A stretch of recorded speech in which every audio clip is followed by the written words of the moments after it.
What if I told you that one man, a nameless shadow buried deep in classified U.S. archives, once saved more lives than any general in World War II without ever firing a gun? His name almost vanished from history, erased by politics, betrayal, and silence. But hidden among declassified CIA files lies a story so extraordinary it could change how we understand the Cold War itself. Before we dive in, make sure to subscribe to SBN History, and if you love uncovering true hidden stories like this, hit like, share, and tell us what shocked you most in the comments. Now, let's journey back to the darkest days of the Cold War, when one American spy defied his orders, risked everything, and saved millions. Chapter 1. The Message That Shouldn't Exist. It was December 1962. Washington, D.C. was freezing, the kind of winter that crept through your gloves and into your bones. Inside the Langley headquarters of the CIA, Agent Daniel Carter sat hunched over a coded transmission from Moscow. It was marked Priority Red, a classification used only when the message could alter world events. The cipher was unlike anything Daniel had seen before. It wasn't Soviet. It wasn't even American.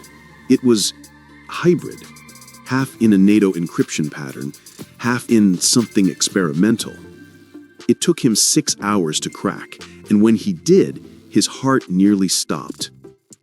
Ural facility compromised, radiation breach imminent, millions at risk, stop all operations immediately. At first, Daniel thought it was a hoax, but cross-referencing satellite data showed something terrifying. A faint radiation signature near a classified Soviet city, Chelyabinsk 65. Officially, the place didn't exist. Unofficially, it was one of the USSR's largest nuclear processing plants.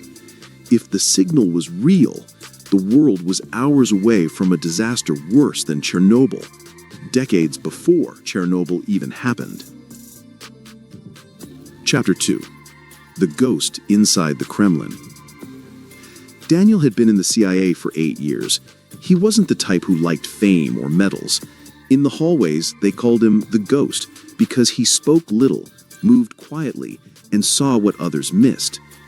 His analytical brilliance had saved missions before, but this time, his instincts told him something deeper. This message wasn't meant for the US at all. It was leaked by someone inside the Kremlin. 2 days later, an intercepted call confirmed it. A Soviet engineer, codenamed Volkov, was attempting to contact the Americans through backdoor channels in Finland. He claimed that a containment chamber at the Ural facility was malfunctioning and a cover-up was underway. The reactor's coolant system was seconds away from collapse. If it blew, radioactive clouds would sweep across the Ural Mountains, poisoning rivers, farmlands, and an estimated 3 million civilians. Chapter 3. The Forbidden Operation. The CIA director ordered silence. He said, "We don't get involved in Soviet accidents, not unless the president authorizes it." But Daniel couldn't sleep. Every hour mattered. The Soviets were hiding the truth, even from their own citizens. Without intervention, millions would die. So Daniel did something unthinkable. He broke the chain of command. He contacted an old ally, Margaret Hale, a British MI6 cryptographer stationed in Stockholm. Together, they built an untraceable radio link and reached Volkov directly. Volkov's voice, trembling through the static, said only one thing. "They lied to you. The explosion is not accidental. It's an experiment gone wrong." He explained that the Soviet military had been testing a plutonium extraction reactor designed to produce high-yield weapons faster than any U.S. facility. The system had overheated, and a secret order was given to seal the plant, trapping hundreds of workers inside.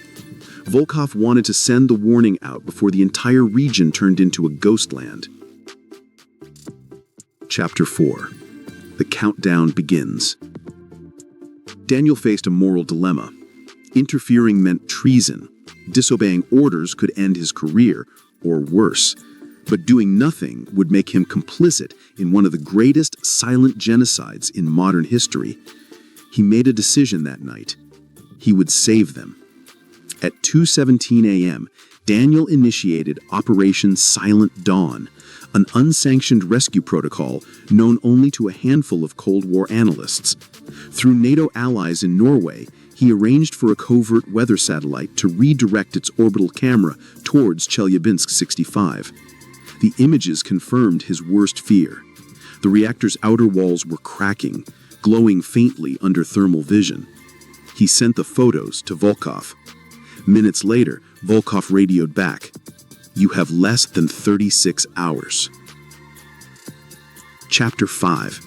The Race Against Silence.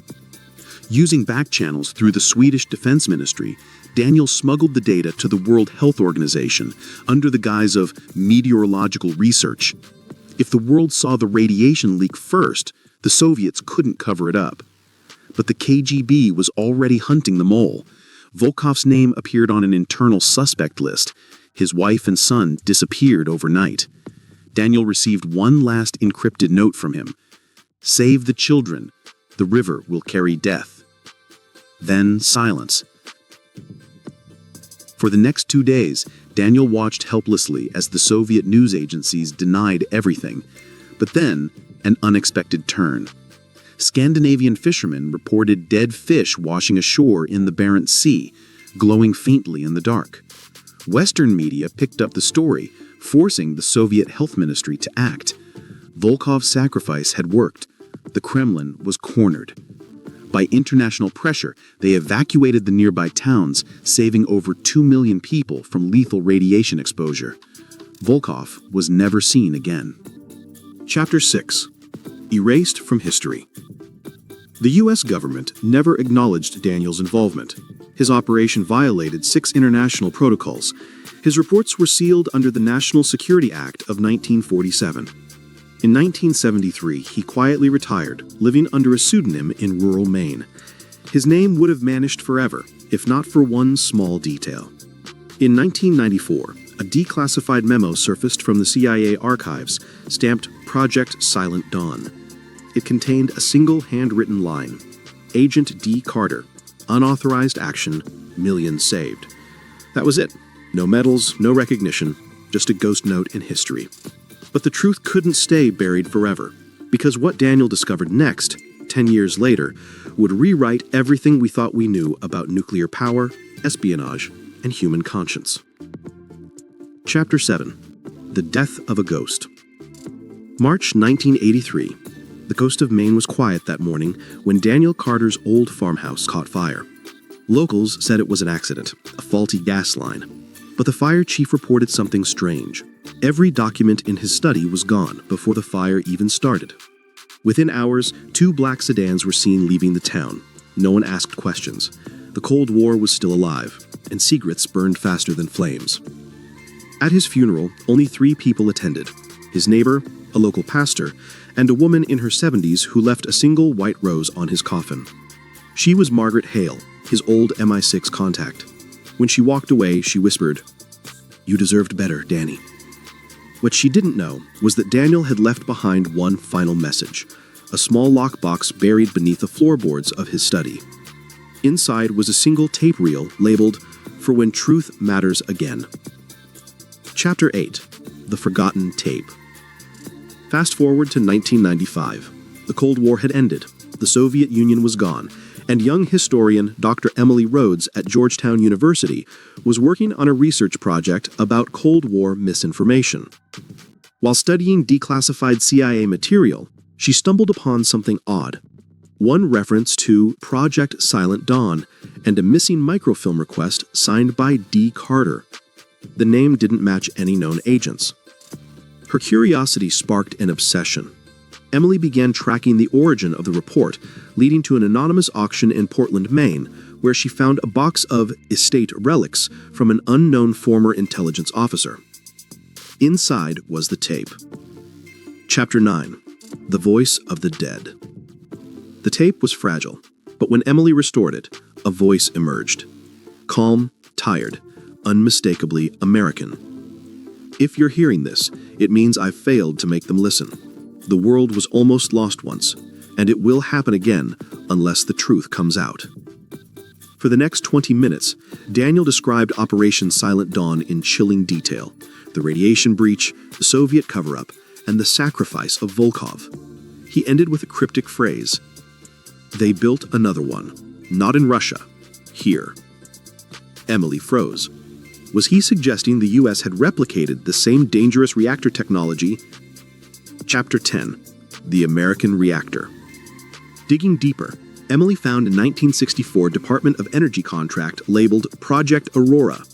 It mentioned an experimental reactor in Nevada, designed by American and British scientists. The schematics matched the Soviet Ural design exactly, down to the coolant system that had caused the Russian near disaster. But the project was classified and abruptly terminated in 1965. Official reason: budget constraints. Unofficially, Daniel Carter had leaked the design's flaws to an anonymous Senate aide, forcing the project's shutdown. Emily realized the impossible truth. Daniel hadn't just saved millions in Russia, he'd saved millions more in America, too. Chapter 11: The Men Who Erased History. Emily's research drew attention.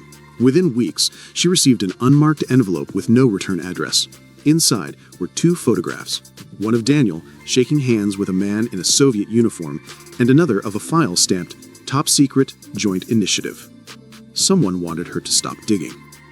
That night, her apartment was broken into. Nothing was stolen, except the tape. When she reported it, a retired FBI analyst contacted her anonymously. "You're chasing a ghost the agency buried for a reason," he said. Carter wasn't supposed to exist. But the man also revealed something else. Before his death, Carter mailed one sealed letter to a journalist in Boston. It had never been opened. Chapter 12: The Letter. The letter, yellowed and unmarked, contained coordinates, latitude and longitude, leading to an abandoned U.S. Air Force storage site in Nevada. Emily drove there alone. Inside a half-collapsed hangar, beneath layers of dust, she found a rusted metal crate. Inside, a radiation suit, coded maps, and a notebook. On the first page, in faded ink, was a line that made her breath catch. Volkov was not one man. Volkov was an idea. Each page was filled with transmissions between multiple Soviet scientists, all using the same codename, Volkov. They were whistleblowers within their own system, secretly working with Daniel to stop the arms race from destroying humanity. The notebook proved something incredible. Both sides of the Cold War had heroes who tried to save the world, not destroy it. Chapter 13: The Truth Unleashed. In 1998, Emily published her findings under the title The Silent Dawn Papers. The story went viral, igniting debates across the US and Europe. Conspiracy theorists called it fake, former spies called it betrayal, but independent analysts verified the coordinates, the reactor designs, and even the original coded message Carter decrypted in 1962. Declassified satellite images confirmed a partial radiation leak near Chelyabinsk that matched Carter's warning. The CIA released a statement calling Carter's actions unauthorized but morally commendable. For the first time, his name appeared in official records. A journalist asked the CIA director, "Do you believe he saved millions?" The director smiled faintly. "Let's just say, without him, we wouldn't be here to ask that question." Chapter 14: Legacy of the Ghost. Today, in a quiet section of Arlington National Cemetery, there's an unmarked stone that simply reads, "To the nameless who saw the truth." Every year, someone leaves a single white rose there on March 17th, the day Daniel Carter died. No one knows who it is. Some say it's Emily. Others believe it's the descendant of Volkov's family who eventually learned what he had done. But those who study Cold War history know better. They say that the true measure of heroism isn't medals or headlines. It's the courage to act when no one's watching. And somewhere in the vast archives of the CIA, under the dust of forgotten wars, a single folder still bears the code.